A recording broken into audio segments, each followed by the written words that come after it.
Hello नेमिस्टियंस।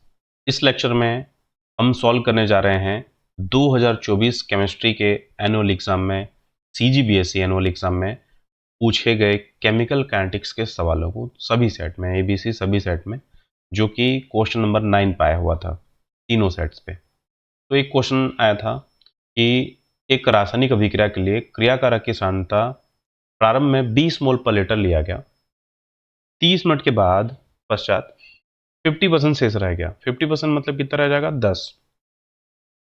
इस अभिक्रिया को 40 मोल पर लीटर से प्रारंभ करते, मान लो करते, तो आधे घंटे पश्चात इसका 20 मोल पर लीटर रह जाएगा। तो इसको करते हैं यार। मान लो कोई रिएक्शन है, आर गिव्स प्रोडक्ट। तो कह रहा है कि आर की प्रारंभिक सांद्रता कितनी थी? 20 मोलर थी, 20 मोलर थी। बहुत अच्छी बात है। अब क्या कह रहा है? 30 मिनट पश्चात, कितने मिनट पश्चात? 30 मिनट पश्चात 50% रह जाएगी। चलो ले लो भैया, ये रहा 30 मिनट के बाद इसकी सांद्रता कितनी रह जाएगी? 50%। 50% 20 का 50% कितना होता है? 10 मोलर रह जाएगा। ठीक है, कोई बात नहीं, बढ़िया है। तो थोड़ा छोटा करता हूं मैं, आर गिव्स प्रोडक्ट। अब बोल रहा है कि इसी रिएक्शन को फिर से शुरू करो। इसी अभिक्रिया को 40 मोल पर लीटर से शुरू करते, तो सेम रिएक्शन है, दूसरा रिएक्शन नहीं है। पर इस बार कहां शुरू करते? मान लो हम लोग 40 मोलर से, 40 मोल पर लीटर से शुरू करते, तो आधे घंटे बाद। पहले कितना बोला था? 30 मिनट, फिर बोल रहा है आधे घंटा। बोला आधा घंटा भी तो सेम ही है ना, तो इस बार भी मैं क्या लिख दूं? 30 मिनट लिख दूं। फिर से 30 मिनट बाद ये कितना रह जाएगा? 20 मोल पर लीटर रह जाएगा। 20 मोल पर लीटर यानी कि 20 मोल रह जाएगा। तो वही 50% ही तो है। बात सेम है, दोनों का बात क्या है? सेम है, बस लिखने का तरीका अलग अलग है। इसमें बोल रहा है 50%, हाँ, एक में कह रहा है 50% और दूसरा में उसका जो 50% का वैल्यू है वो दे दिया है। तो बेसिकली जहाँ पे इंटरवल सेम हो, यानी कि 40 से 20 तक पहुंचने में भी कितना मिनट लग रहा है? 30 मिनट लग रहा है। और 20 से 10 पहुंचने में भी, सॉरी, 20 से 10 मोलर के कंसंट्रेशन पहुंचने में भी कितना मिनट लग रहा है? 30 मिनट्स ही लग रहा है। इन दोनों ही केसेस में जो हाफ लाइफ है वो इक्वल है। देखो 30 मिनट, यानी कि टी हाफ इक्वल है। यहाँ भी टी हाफ 30 मिनट का है, सेकेंड टी हाफ भी उतना ही है। इसको हम लोग मान सकते हैं कि फर्स्ट टी हाफ है, ये सेकेंड टी हाफ है। टी हाफ हमेशा इक्वल है। तो जब टी हाफ इक्वल होता है, ये तभी होता है जब हम फर्स्ट ऑर्डर रिएक्शन की बात करते हैं। तो इससे हमको क्या एक बोल रहा ना, उपरोक्त अवलोकन के आधार पर क्या निष्कर्ष निकालेंगे? तो यह निष्कर्ष यही निकालेंगे कि टी हाफ फर्स्ट और टी हाफ सेकंड दोनों सेम है। और जब दोनों टी हाफ सेम होगा तो स्ट्रांगली ये फर्स्ट ऑर्डर रिएक्शन होना चाहिए। पर ऐसे मान तो नहीं लेंगे, हम लोग निकालना पड़ेगा। तो हमारे पास इसके लिए एक हाफ लाइफ मेथड है। ठीक है, हाफ लाइफ मेथड में क्या करते हैं हम लोग? एक टी हाफ फर्स्ट लेते हैं, ये टी हाफ फर्स्ट है, और उसका रेशियो निकालते हैं किसके साथ? टी हाफ सेकंड के साथ, और इक्वेट कर देते हैं इसके रेस्पेक्टिवली इनिशियल कंसंट्रेशन के। और टी सेकेंड हाफ में जो इनिशियल कंसंट्रेशन था उसके रेशियो के 1 पावर के इक्वल होता है। ये फॉर्मूला है। तो फर्स्ट टी हाफ भी कितने मिनट का था? 30 मिनट का। दूसरा टी हाफ भी कितना था? आधा घंटा का, मतलब 30 मिनट का। बराबर कर देते हैं। फर्स्ट कंसंट्रेशन कितना था? 20 मोल पर लीटर था, सब लोग जानते हैं। सेकेंड वाला टी हाफ में कितना लिया गया था? 40 मोल पर लीटर था। बहुत अच्छी बात है। इनका पावर कितना बोल रहा है? 1 - n। सॉल्व कर लो, ये तो कट जाएगा, दोनों एक ही बचेगा यहाँ पे। इक्वल कर दो, इससे इसको काटेंगे पूरा तो यूनिट कट जाएगा, 1/2 बचेगा। तो यहाँ पे 1/2 और पावर क्या बचा? 1 - n। अच्छा, ये n क्या है? ये n ही तो है ऑर्डर ऑफ द रिएक्शन। ये क्या है? Order of the reaction. और यही तो हमको पता करना है, अभिक्रिया की कोटि क्या है, यही तो पता करना है।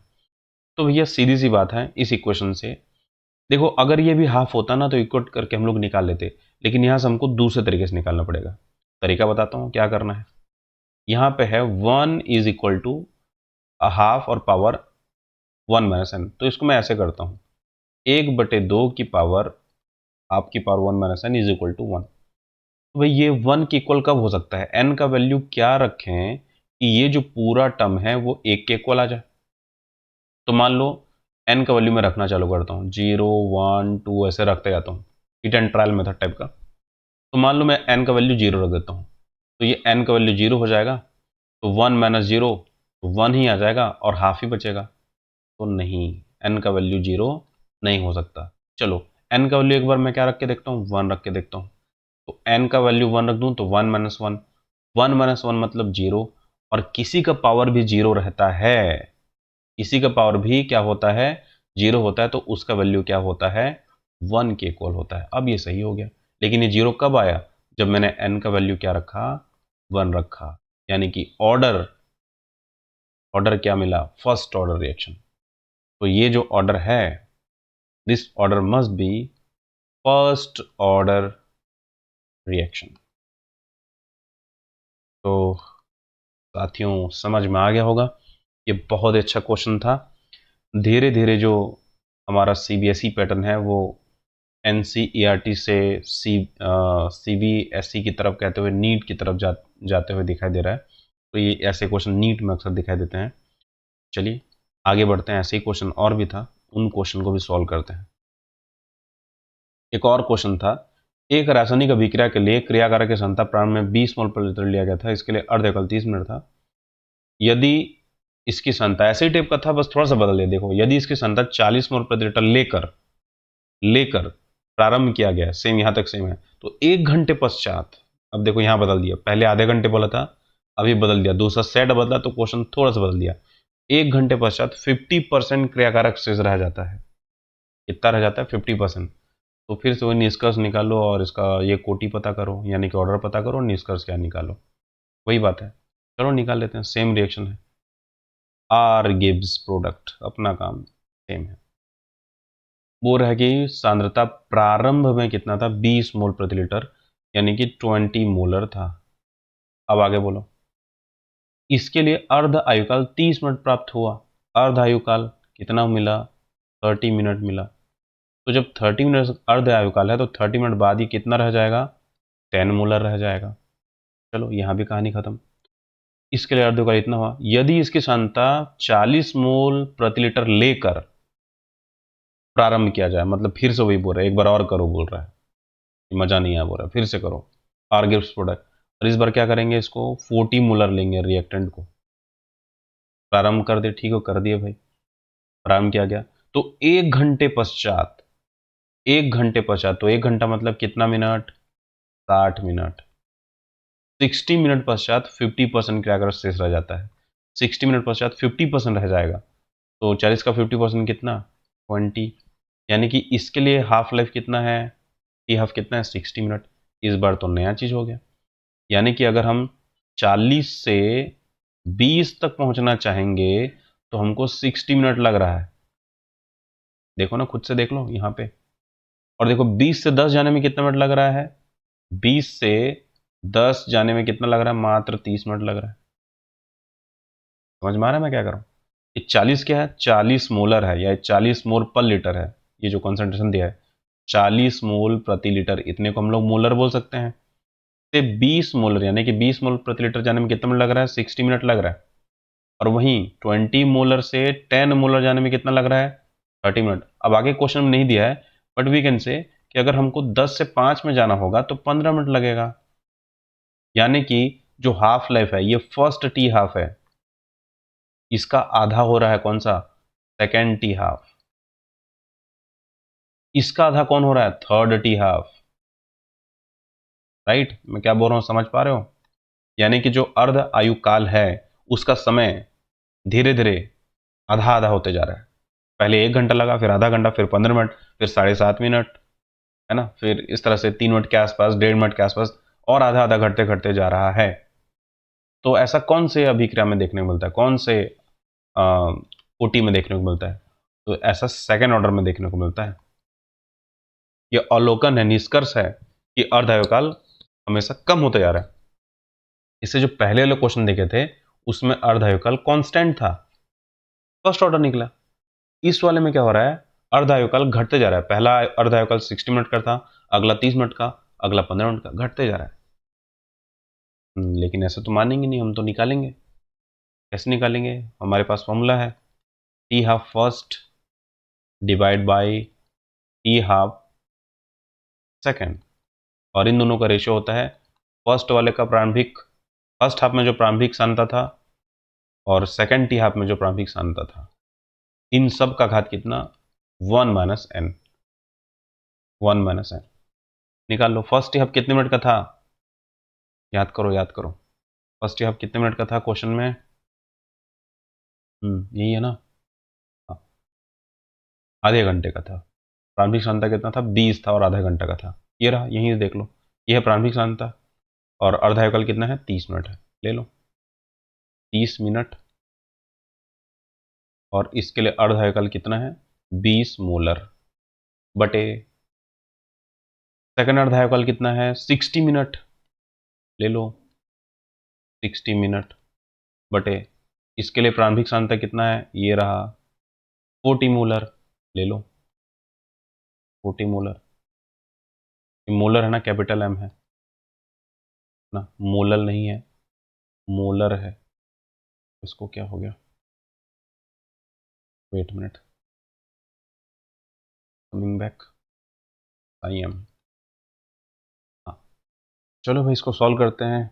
30 दूनी 60 होता है और 20 दूनी 40 होता है, ये पूरे दुनिया को पता है।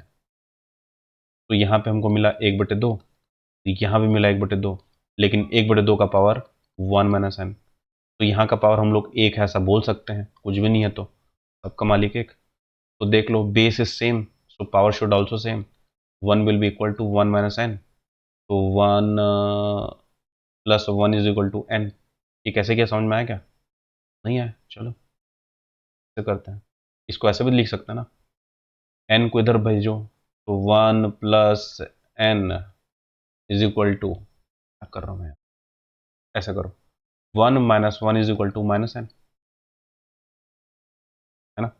अब दोनों पक्षों में जोड़ तोड़ करते हैं, क्या क्या करेंगे? तो चलो कर लेते हैं।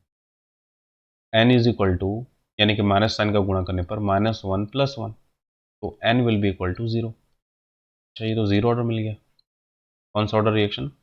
Zero order reaction.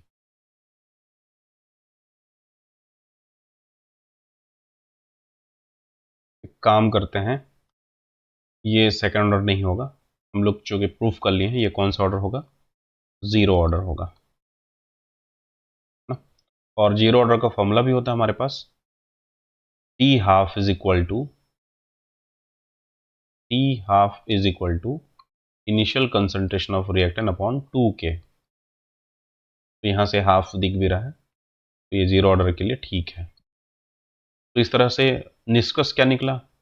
निष्कर्ष ये निकला कि हाफ लाइफ कम होते जा रहा है, हाफ होते जा रहा है, और अभिक्रिया के कोटि, कोटि क्या निकलेगा?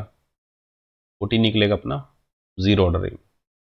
याद रखना जीरो करना, जो हमारा प्रूफ है इक्वेशन से जो हम लेके आए हैं वो फाइनल होगा ना, ठीक है? ओके, एक नेक्स्ट क्वेश्चन पे आता हूँ जो इसी साल के अगले सेट पे था। एक रासायनिक अभिक्रिया के लिए क्रियाकारक की सांद्रता प्रारंभ में 20 मोल पर लीटर लिया गया, इसके लिए अभिकारक की दर 5×10⁻14 इकाई प्राप्त हुआ। इसी क्रियाकारक की सांद्रता 100 मोल पर लीटर कर दिया गया, तो अभिक्रिया की दर 125×10⁻14 इकाई प्राप्त हुआ। उपरोक्त अवलोकन के आधार पर क्या निष्कर्ष निकलेंगे? अभिक्रिया कोटि क्या होगी? बात वही है, फिर से देखते हैं। आर गिब्स प्रोडक्ट,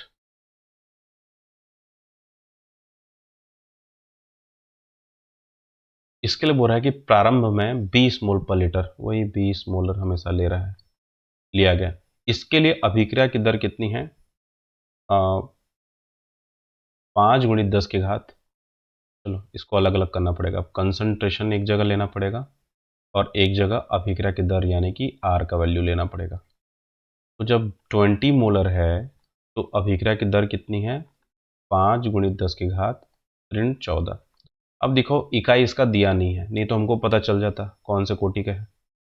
फिर बोल रहा है कि इसी क्रियाकारक की सांद्रता 100 मोल पर लीटर ली गई। जब ये 100 मोलर था तो अभिक्रिया की दर कितनी थी?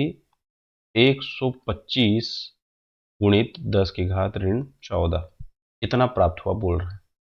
तो ये कोटि ज्ञात करना है। तो अब हमको समझना है कि इन दोनों में क्या संबंध है। मान लो ये कंसंट्रेशन फर्स्ट है, ये कंसंट्रेशन सेकंड है। मान लो ये रेट 1 है और ये रेट 2 है। तो रेट 1 और रेट 2 और R1 और R2 दोनों में क्या संबंध है? अगर इन दोनों को ध्यान से देखें तो इसको 5 गुना बढ़ाया गया है। 20 पंचे 100। यहाँ से यहाँ आने के लिए कितना गुना बढ़ाया गया है? 5 टाइम्स बढ़ाया गया है, 5 गुना। तो जब हम रिएक्टेंट के कंसंट्रेशन को, अभिकारक की सांद्रता को 5 गुना बढ़ाते हैं, कितना गुना बढ़ाते हैं हम लोग? 5 गुना बढ़ाते हैं। देखो 20 से 100 जाने के लिए कितना का गुना करोगे? 5 का गुना करोगे, 20 पंचे 100 होता है। तो अभिक्रिया की दर जो है वो भी बढ़ रही है, लेकिन कितने गुना बढ़ रही है? वो 25 गुना बढ़ रही है। 25 पंचे 125 होता है। 5 गुना 25 से करोगे तो इतना मिलेगा। मतलब इसको 5 गुना बढ़ा रहे हैं तो ये 25 गुना बढ़ रहा है। तो कुछ समझ में आ रहा है 5 और 25 में क्या संबंध है? इसको 5 बढ़ा रहे हैं तो ये 25 बढ़ रहा है। मतलब ये क्या है? 25 को हम लोग क्या बोल सकते हैं? 5 का स्क्वायर बोल सकते हैं। इसको एक बढ़ाने से ये उसके स्क्वायर में बढ़ रहा है, यानी कि इसका कोटि क्या समझ में आ रहा है? सेकेंड ऑर्डर हो सकता है ये भी। फिर से वही कैलकुलेशन करके देखते हैं। प्रेडिक्शन कई बार रॉन्ग भी हो जाता है, इसलिए कैलकुलेशन पे ही हमको बिलीव करना चाहिए। फिलहाल ऐसा लग रहा है कि सेकेंड ऑर्डर होना चाहिए, क्योंकि 5 करने से 25 यानी कि 5 के स्क्वायर में बढ़ रहा है, तो ये सेकेंड ऑर्डर रिएक्शन होना चाहिए। लेकिन कैलकुलेशन का क्या हमारे पास कोई तरीका है? वही हम लोग देखते हैं। राइट, चलिए आगे देखते हैं। चलिए आगे देखते हैं और मान लेते हैं कि ये जो रिएक्शन है इसका ऑर्डर निकालना, हमको ऑर्डर क्या है वो पता करना है। तो लेट ये एक्स ऑर्डर रिएक्शन है। कौन सा ऑर्डर रिएक्शन है? एक्स ऑर्डर रिएक्शन है। एक्स ऑर्डर रिएक्शन के लिए क्या होगा? Rate would be equal to k into r to the power x, क्योंकि ये एक्स ऑर्डर का रिएक्शन है तो ऑर्डर दिखाना पड़ेगा ना। तो मान लो रेट को मैं R1 बोल देता हूँ, और इसको क्योंकि सेम रिएक्शन है तो ये इस तरह से एक्शन हो जाएगा। इसको मैं समीकरण 1 कह देता हूँ। ऐसा मैं क्यों कर रहा हूँ? क्योंकि हम लोग दो रिएक्शन देख रहे हैं। एक जिसमें रिएक्टेंट का सांद्रता कितना लिया गया है? 20 मोल पर लीटर लिया गया है, जिसके लिए दर कितना है? इतना है। फिर इसी रिएक्शन के लिए, सेम के लिए, क्रियाकारक की सांद्रता कितनी है? 100 मोल लिया गया है। सेम रिएक्शन के लिए कंसंट्रेशन। तो रेट ये रहा, रेट अलग अलग है बस। तो ये R1 हो गया। मान लो R2 इज इक्वल टू कितना कर देता हूँ? K, क्योंकि ये K क्या है? दर स्थिरांक है, ये तो सेम रहेगा। फिर से अगेन, ये मान लो R1 है, ये मान लो R2 है, ये X अगेन। अब ये X क्यों कर रहा हूँ? क्योंकि अभिक्रिया की कोटि तो सेम रहेगा दोनों रिएक्शन के लिए। अब मैं क्या करता हूँ? समीकरण 1 से समीकरण 2 को डिवाइड कर देता हूँ, है ना। तो यहाँ पे क्या हो जाएगा? R1 divide by R2 will be equal to K R1 की power X upon K R2 की पावर X। तो K और K तो कैंसल आउट हो जाएगा यहाँ से। चलो R1 का वैल्यू देख लेते हैं। R1 मतलब रेट, रेट है ना। हाँ, तो मान लो ये रेट अपना पहला वाला 5 गुणित 10 की घात ऋण 14। तो 5 गुणित 10 की घात ऋण 14 बटे R2 कितना था? 125 गुणित 10 की घात ऋण 14। ये तो है R2, ये रहा 125 गुणित 10 की घात ऋण 14 का ही प्राप्त होता है। ये R1 बाई R2 हो गया। अब क्या मिला फॉर्मूला में? इक्वल करना है R1 का कंसंट्रेशन अपॉन R2 का कंसंट्रेशन। R1 मतलब इस समय ये 5 वाले में कंसंट्रेशन कितना था? 20 था। और 100 वाले में कंसंट्रेशन कितना था? सॉरी, हाँ 100 वाले में कितना था कंसंट्रेशन? नहीं, 125 वाले में कितना था? 100 था कंसंट्रेशन, है ना, ऐसा है। तो 125 वाले में, 5 वाले में कंसंट्रेशन कितना था? 20 बटे 125 वाले में कंसंट्रेशन कितना था? 100। फिर से देख लो, 5 जब रेट था, 5 गुणित 10 का ऋण 14, तो कंसंट्रेशन इतना था। 125 गुणित इतना था तो कंसंट्रेशन इतना था। और दोनों का पावर कितना है, x है, तो एक साथ मैं इन दोनों का पावर x लिख सकता हूँ। ये रहा, इसकी पावर भी x है, इसकी पावर भी x है, तो दोनों को एक साथ लिख सकता हूँ। चलो अब सॉल्व करते हैं। 10 की पावर -14 दोनों में है, कैंसिल आउट हो जाएगा। ये 5 है, तो 5 एकम 5 दूनी 5 बचे, तो यहाँ बचा हम लोग के पास 1/25 बराबर 20/100 है, 0 का कैंसिल, फिर 2 एकम 2 पंचे, यहाँ क्या बचा 1/5। यहाँ पे क्या आया, x आया। अब 1/25 को मैं क्या लिख सकता हूँ, 1/5 की घात 2 लिख सकता हूँ। भाई 5 पचे 25 तो होता ही है ना, तो बराबर फिर से 1/5 की घात x हो जाएगा। अब अगेन एक को भी तो स्क्वायर किया जा ही सकता है, क्योंकि सेम वैल्यू मिलेगा। जब एक को स्क्वायर किया जा सकता है तो इसको मैं 1/5 की घात 2 लिख सकता हूँ। अगेन ये 1/5 की घात क्या मिल गया, x मिल गया। यहाँ तक सबको समझ में आ गया होगा। आगे बढ़ते हैं, समझ में आ गया होगा क्या करने जा रहा हूँ। 1/5 बेस समान है तो घातांक भी समान होंगे, तो 2 बराबर x या x बराबर 2, यानी कि अभिक्रिया की कोटि हमको मिल गई। कितना मिला, सेकंड, यानी कि कौन सा ऑर्डर रिएक्शन है, second order reaction. That's it. तो इस तरह से ऑर्डर ऑफ रिएक्शन हम निकाल सकते हैं, राइट। फिर से एक बार बता दूं क्या करना है, हम लोग को बस फॉर्मूला लगाना है। हम जानते हैं दर बराबर क्या होता है, दर स्थिरांक और जो भी हमारा अभिकारक है उसकी प्रारंभिक सांद्रता का गुणनफल। इसको समीकरण 1 माना, सेम एक और फॉर्मूला लिया, उसको समीकरण 2 मान लिया। तो दोनों में क्या अंतर होगा, एक R1 रहेगा, एक R2 रहेगा। ये दर स्थिरांक तो मतलब सेम रहेगा, और कंसंट्रेशन अलग अलग रहेगा। ये R1 है तो ये R2 रहेगा। दोनों का रेशियो निकाल लो, रेशियो निकालने से फिर घात निकल जाएगा, घात निकला मतलब कोटि निकल गया। वही तो निकालना था अपने, कोटि निकल गया कितना, सेकेंड ऑर्डर रिएक्शन। इस तरह से इसको सॉल्व करना था, या तो इसको सीधा सा मैंने जो बताया था, जो ट्रिक लगा के 2 ही नंबर का है, तो यहाँ से बगैर बना सकते हो, वो भी ठीक है ना। तो आई होप सबको समझ में आ गया होगा। ऑल द बेस्ट, फिर मिलेंगे नेक्स्ट लेक्चर में। लाइक वगैरह कर देना, अपने दोस्तों तक पहुंचा देना इस लेक्चर को। इस तरह से बनाना था, ऐसा जानकारी देने के लिए। ठीक है, मिलते हैं फिर।